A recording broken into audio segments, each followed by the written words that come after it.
up on the hillside, turn 3 and 4 here at Phoenix. Some fans enjoying the race. Wonder if they have cable up there. Jeff Bodine's car is on the rollback. And one race in one lap will go. Watch, see if there's initial contact here between Urban's black car and the blue car of Sterling Marlin. Okay, it looks like Sterling's right behind there. We're losing Pitcher just a little bit, but what he did is checked up just a little bit to try to get under Trickle, and the 28 car was right behind him, and I just made very little contact there. Nothing intentional whatsoever, but it turns the 8 car around. Check on the right side of your screen this time. Different angle. Yep. A little bit of contact right there. It looks like he's turning down under the 41 like Buddy's talking about. It doesn't take both of you make a commitment on the floor by that corner. One of you lift, you're going to nail it. Third crash for Jeff Bodine since becoming an owner driver 6 races ago. He got caught up in wrecks at Dover, in North Wilkesboro, and today here at Phoenix. A very expensive entry into car ownership for Jeff Bodine. Right now, Rusty Wallace in 3rd, Dale Earnhardt in 11th as we get ready to restart. Mark Martin's your leader, Bill Elliott 2nd, 2 Fords and a Pontiac. Or check that, Wallace in 2nd, Elliott in 3rd, excuse me.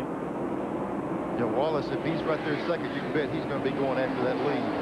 He'd like to get some of that lead bonus early if he can. Last week at Rockingham, Rusty did not lead until halfway.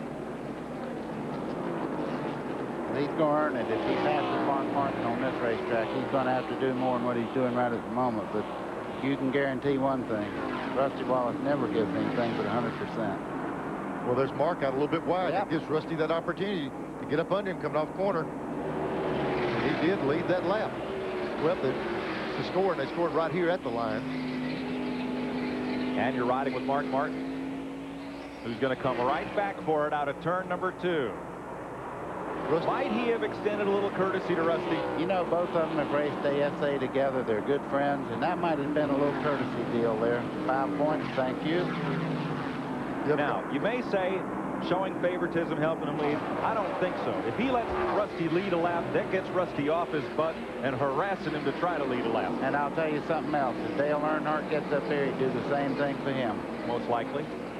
Yeah, you can see once they led that lap, Rusty's right back in there behind him. So, you know, good move on both of them. Here comes Irvin underneath Dick Trickle. Let's check with Ralph. Surveying the damage of his race car is Jeff Bodine. Jeff, what happened? Got run into. There's an accident ahead of us, I guess, going into 1 and 2, and my spotter said accident. I just slowed up a little bit. Actually, I was just going into 1, and I guess there's Hutch Strickland behind me, just ran into me. You know, you don't do those things on purpose, but it was pretty stupid. You know, no one else ran into each other, and I guess he just wasn't listening to his spotter. He didn't say anything or wasn't watching, but, you know, it's just such a shame. Wrecked my car this early in the race. It doesn't seem right, but those things happen. It's part of racing. Jeff Bodine hoping to get a lot more TV time today than he did, hoping to attract a major sponsor for his team for next year. Having a look at Kyle Petty here just in front of Hutch Strickland. Big news on that team. We'll fill you in a little bit later. But Kyle started back in 27th, and he's now in the top 15. Mark Martin leads it by 2 car lengths over Rusty Wallace. And I think that was a smart move on Mark's part.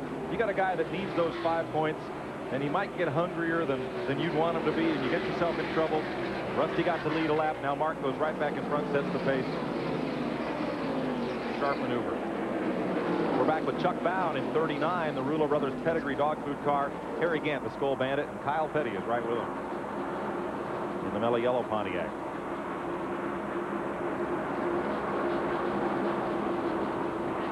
That battle for 13th place. Let's move up a few spots here to Dale Jarrett, leading Ricky Rudd, Dale Earnhardt, and Bobby Labonte. Labonte, whose crew changed engines this morning in the Bill Davis Maxwell House Ford, trying to overhaul Jeff Gordon for Rookie of the Year honors. He's had some strong top 10 finishes.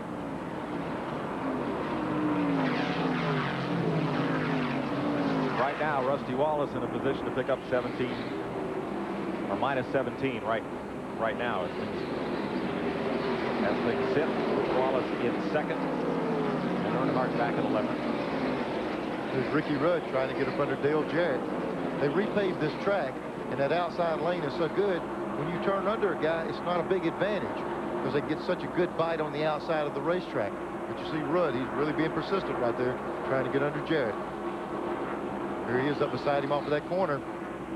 And we're seeing a not all that aggressive Dale Earnhardt in these first few laps.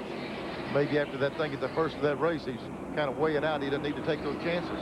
Neil, I think you're right. I mean, you know that Earnhardt likes Schrader. They're good friends off the radio. Oh, boy. They got together a little bit there, and Earnhardt got sideways. But I'm sure in the back of his mind, he's saying, I got to be a little more careful and not get myself wrapped up into something. I said that he almost took himself out. Looked like Dale Jarrett came down the racetrack trying to square off the corner. Got into the side of Earnhardt. Let's show you that again.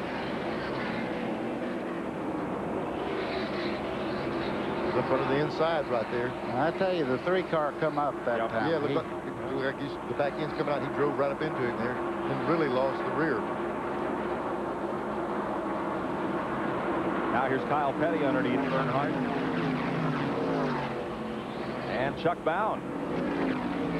Looks like Chuck got a little corner of that bumper there. And here comes Hut Strickland down the inside, and Bobby Labonte making a run at Dale Jarrett. See Darrell Waltrip moving up quite a bit. He qualified fastest second-day qualifier, but he's up in the big boy hunt now. Well, when they come off that corner there, it looks like they're 3 and 4 wide. Well, they almost are. That's where that dog leg's at. You come off the corner, and everybody just spreads out, and then they got to get at least double mile down in turn 3.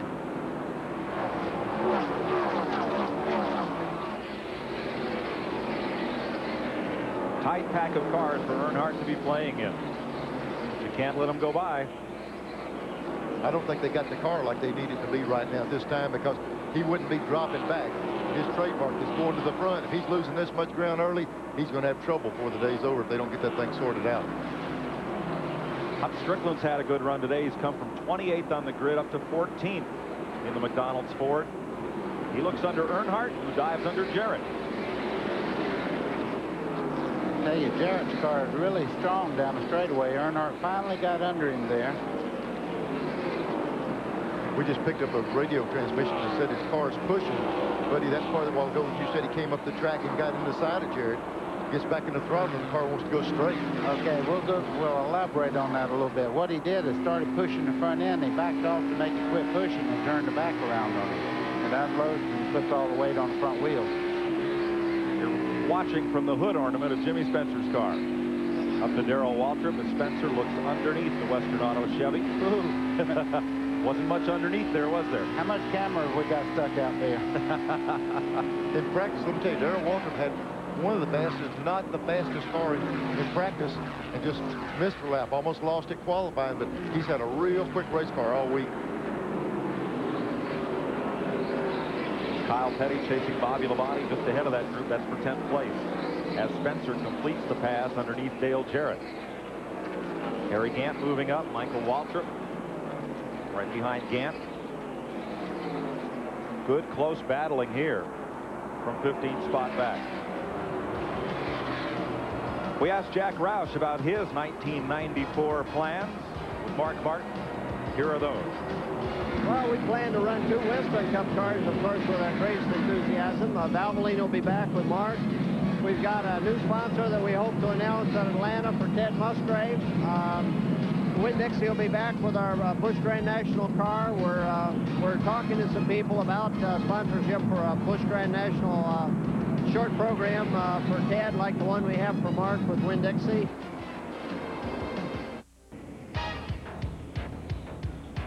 Caution is out here at Phoenix for oil in turn number 2 from Dirk Stevens' engine. Let's go to Glenn Jarrett in the Earnhardt pit. Well, we're expecting a chassis adjustment. Richard Childress has the wrench, and yes, he is going to the left rear. Obviously, they'll change all 4 tires. The car was pushing. Crew Chief Andy Petrie told me he was just pushing too bad. That's what caused Dale to get loose those couple times. Had the wheels cut too much trying to get it to turn down the racetrack. Broke the back end loose. They have got the right sides off. They're on the lefts now. The chassis adjustment is made, so hopefully Dale will find the car more to his liking when he gets back up to speed. It is, however, a pretty lengthy pit stop for Earnhardt as these things go. And he'll be well deep in the pack when they get back to green. Robert Yates' crew, Larry McReynolds, group had the fastest pit stop, so Ernie Irvan will be the race leader if all the rest of the cars decide to pit. There is Dirk Stevens. Put on a lot of oil coming off turn 2. Didn't have any choice. Get out there, put a little bit of oil dry down on it. Well, Neil, you know, on a flat racetrack like this, it don't take much. Look at this tire laying out here in the middle of pit road where all the cars go out. This guy said, shut up. Yeah, I'll go. Take those tires off and set them down, and occasionally one of them will get punted out there into the pit lane. No apparent damage. Look at the people on the hills here watching the race. They don't have grandstand seats. They're up on the hill up here. Kind of looks like Watkins Glen or Lime Rock Park or Elkhart Lake, Wisconsin, where you sit on the hillsides instead of in the grandstands. That's all. Of course, that's unreserved seating up there. General admission, kind of like a family area. Folks can drag their cooler up there, have a bit of fun. We'll be right back.